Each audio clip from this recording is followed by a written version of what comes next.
दोस्तों, कैसे हो आप सब। आज की कहानी बहुत ज़्यादा स्पेशल है। आज मैं आपको सुनाने वाली हूँ एक परियों की कहानी, नीली आंखों वाली परी की कहानी। तो बचपन में या आज तक हमें फिक्शन मतलब परियां की दुनिया में बहुत इंटरेस्ट है। तो मैंने सोचा क्यों ना थोड़ा ख्यालों में जाया जाए, थोड़ा परियों की कहानियों में जाया जाए। तो आज मैं आपके लिए एक सुंदर सी प्यारी सी कहानी लाई हूँ। बट कहानी देखने से पहले या सुनने से पहले वीडियो को लाइक कर दो, चैनल को सब्सक्राइब कर दो। तो चलो चलते हैं। सालों पहले भान्य राज्य में कर्ण राजा का शासन चलता था। राजा का दिल बहुत साफ था। वह हर त्योहार के दिन लोगों को दान देते थे। इस साल भी एक त्योहार के अवसर पर राजमहल में दान लेने वालों की भीड़ लग गई। राजा ने सबको भर भर कर दान दिया। अंत में कमर को झुकाते हुए एक महिला राजा के पास दान लेने के लिए पहुंची, लेकिन तब तक राजा के पास दान देने के लिए कुछ भी नहीं बचा। राजा ने तुरंत अपने गले से हीरे का हार निकालकर उस महिला को दे दिया। वह महिला राजा के सिर पर हाथ फेरते हुए आशीर्वाद देकर चली गई। अगले दिन राजा अपने बगीचे में बैठकर सोच रहे थे कि मेरे जीवन में एक पुत्र की कमी है। भगवान ने मुझे सब कुछ दिया, लेकिन पुत्र सुख पता नहीं क्यों नहीं दिया। तभी राजा की गोद में आकर एक आम गिरा। राजा इधर उधर देखने लगे। उनके मन में हुआ कि आखिर यह आम मेरी गोद में आया तो आया कैसे। तभी कुछ देर बाद उन्हें बहुत सारी परियां दिखी। उन सभी परियों ने एक नीली आंखों वाली परी राजा के सामने आई और बोलने लगी कि इस आम को अपनी पत्नी को देना। यह आम तुम्हें पुत्र रत्न देगा। इसे खाने के 9 महीने बाद ही तुम्हारी पत्नी माँ बन जाएगी। वैसे तुम्हारे भाग्य में पुत्र सुख तो नहीं है, लेकिन तुम दिल के साफ हो और बहुत दानी हो, इसलिए तुम्हें यह सुख मिला है। बस यह सुख तुम्हें सिर्फ 21 साल तक ही मिलेगा। जैसे ही तुम्हारे बेटे की शादी होगी, उसकी मौत हो जाएगी। राजा ने दुखी मन से नीली आंखों वाली परी से पूछा, क्या उसका कोई उपाय नहीं है। परी ने कहा, राजन, कल मैं कमर झुकाते हुए एक साधारण महिला के रूप में तुम्हारे दरबार में दान लेने के लिए आई। तो देखो, तुमने मुझे माला दी थी, वो मेरे गले में है। तुम्हारे इस कर्म और दूसरों की मदद करने की भावना के कारण मैं तुम्हें पुत्र का आशीर्वाद देने के लिए आई हूँ। लेकिन तुम्हारा बेटा 21 वर्ष से ज़्यादा नहीं जी पाएगा। फिर भी तुम उसकी मौत होते ही उसे एक संदूक में डाल देना। उसके बाद संदूक में 4 दही के घड़े रखना और बीच जंगल में लाकर छोड़ देना। इतना कहकर नीली आंखों वाली परी वहां से ओझल हो गई। राजा ने महल जाकर सारी बात अपनी पत्नी मैत्री को बता दी और उसे आम खाने के लिए दिया। राजा की पत्नी ने आम खाने के ठीक 9 महीने के बाद एक पुत्र को जन्म दिया। बेटा होने की खुशी में राजा को बहुत बड़ा जश्न हुआ। राजा ने जश्न के बाद बेटे का नाम देव रखा। होते होते राजकुमार देव की उम्र 21 वर्ष की हो गई। उसके विवाह के लिए प्रस्ताव आने लगे। राजा ने एक बुद्धिमान लड़की वत्सला से अपने बेटे की शादी करा दी। शादी के कुछ ही दिनों के बाद नीली आंखों वाली परी की बात सच हो गई और राजा का बेटा देव मर गया। राजा और रानी नीली आंखों वाली परी की बात भूल गए थे। जब देव के अंतिम संस्कार के लिए राजान लोगों के साथ शमशान की ओर बढ़ने लगे तो राजा को पूरी बात याद आई। तुरंत राजा ने सबको एक बड़ा सा संदूक और 4 दही के घड़े लाने को कहा।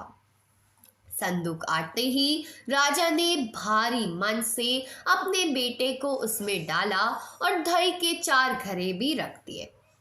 उसके बाद राजा ने अपने सैनिकों की मदद से उस घड़े को घने जंगल के बीच में रख दिया। वहां से लौटने के बाद राजा का मन किसी भी काम में नहीं लगा। कुछ समय बाद देव की पत्नी अपने मायके चले गई। समय बीता और देव की मृत्यु को 1 साल हो गया। देव की पत्नी वत्सला के घर एक बूढ़ी आदमी खाना खाने के लिए आता और आज भी वह खाना मांगने के लिए पहुंचा। उसने बड़े प्यार से उसे खाना खिलाया। खाना खाने के बाद उस भिखारी ने अपना हाथ धोने के लिए दूसरे हाथ की मुट्ठी खोली। तभी वत्सला ने उस मुट्ठी में अपने पति देव की सोने की चेन देखी। वत्सला ने तुरंत भिखारी से पूछा, आपको यह चेन कहाँ से मिली? यह मेरे पति की है, जिन्हें संदूक में बंद करके जंगल के बीच में रखा गया है। भिखारी ने डरते हुए कहा, हाँ, मैंने यह चेन उसी संदूक से निकाली है। वत्सला ने कहा, अब डरिए मत, मैं सिर्फ उस जंगल तक जाना चाहती हूँ जहाँ मेरे पति का संदूक रखा है। भिखारी ने कहा, वह तो बहुत भयानक है, मैं आपको वहाँ तक नहीं लेकर जा पाऊँगा। हाँ, आप चाहो तो मैं आपको उस संदूक से थोड़ी दूर ले जाकर छोड़ सकता हूँ। वत्सला तेजी से भिखारी के साथ जंगल तक पहुंची। घने जंगल से पहले ही भिखारी वहां से चले गया। फिर वत्सला अकेले अपने पति के संदूक को ढूंढने के लिए निकल पड़ी। वहां जाकर उसने अजीब सी चीजें देखी। उस संदूक के पास बहुत सारी परियां थी सॉरी। वत्सला पेड़ के पीछे छुपकर उन्हें देखने लगी। वत्सला ने देखा कि सारी परियों के बीच से एक नीली परी आई और उसने संदूक में एक लकड़ी देव के मृत शरीर के सिर के पास और एक पैर के पास रखी। तभी देव संदूक से बाहर निकल आया। परियों ने देव को मिठाई खिलाई और दोबारा संदूक के अंदर डालकर लकड़ियों की स्थिति बदल दी। यह देख रोज रात की नीली आंखों वाली परी इसी तरह से देव को संदूक से बाहर निकालती और फिर उसी में भेज देती थी। वत्सला डरते हुए उसी जंगल में फल खाकर 3 से 4 दिन तक यह सब देखती रही। एक दिन वत्सला ने भी संदूक खोलकर नीली आंखों वाली परी की तरह ही लकड़ी की स्थिति को बदला। तभी देव संदूक से बाहर निकल आया। देव ने जैसे ही अपनी पत्नी को देखा वह हैरान हो गया। देव कुछ बोल ही रहा था कि अचानक वत्सला बोल पड़ी, मैं आपको इस जंगल में इस स्थिति में रहने नहीं दूंगी, आपको मेरे साथ चलना होगा। देव ने वत्सला को समझाते हुए कहा, मैं नीली आंखों वाली परी की वजह से ही इस दुनिया में आया हूँ। मैं उनकी आज्ञा के बिना कहीं नहीं जा सकता। तुम मेरे संदूक में रखा हुआ एक घड़ा अपने साथ मेरे राज्य लेकर चली जाओ। वहां छुपकर रहना। तुम्हें 9 महीने बाद एक पुत्र होगा, तब मैं तुमसे मिलने आऊंगा। अब तुम लकड़ी की स्थिति बदलकर मुझे पहले की तरह संदूक में जाने दो। वत्सला ने अपने पति के कहे अनुसार ही किया।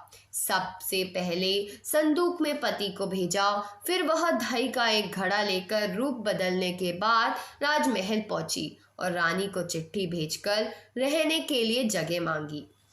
रानी ने दया करके उसे राजमहल के पास ही एक कमरा रहने के लिए दिया। जब रानी को पता चला कि वह गर्भवती है तो रानी उसका ख्याल भी रखने लगी। जब वत्सला ने बच्चे को जन्म दे दिया तो देव उससे मिलने के लिए आया। उस समय रानी पास से ही गुजर रही थी। उन्होंने तुरंत अपने बेटे को पहचान लिया। रानी सीधे देव के पास पहुंची और पूछने लगी, यह तुम्हारी पत्नी है, यह तुम्हारा पुत्र है, तुम जीवित हो, अब मैं तुम्हें कहीं नहीं जाने दूंगी। देव ने कहा, मैं आपके साथ नहीं आ सकता हूँ। इसका एक ही उपाय है।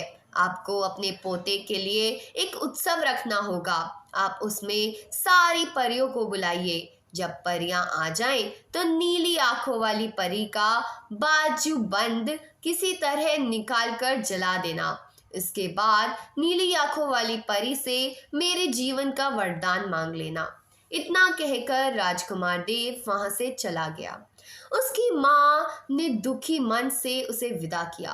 कुछ ही दिनों में रानी मैत्री ने अपने बेटे देव के कहे अनुसार जश्न रखा और सारी परियों को भी बुलाया।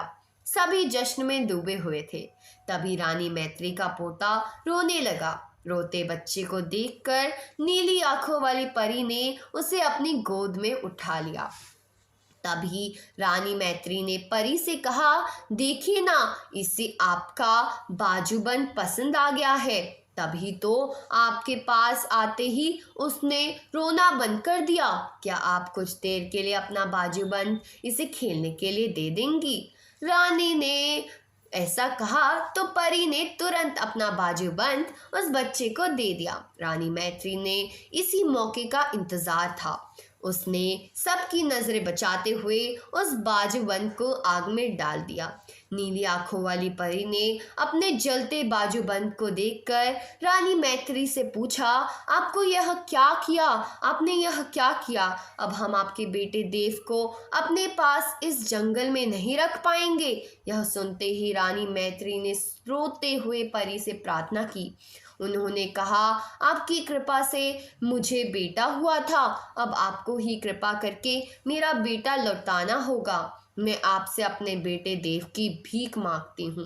नीली आंखों वाली परी को माँ का प्यार देखकर दया आ गई और उन्हें आशीर्वाद दे दिया।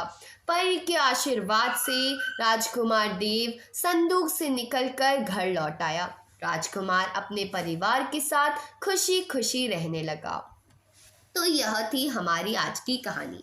तो कहानी से एक सीख भी मिलती है। विनम्रता से सबका दिल जीता जा सकता है और सब्र सब्र वह सही रणनीति से इंसान मुश्किल काम को भी पूरा कर लेता है। तो नेवर लूज अ होप। अगर आपको कहानी अच्छी लगी हो तो वीडियो को लाइक करना, चैनल को सब्सक्राइब करना। अब मिलते हैं अगली वीडियो में। Bye bye.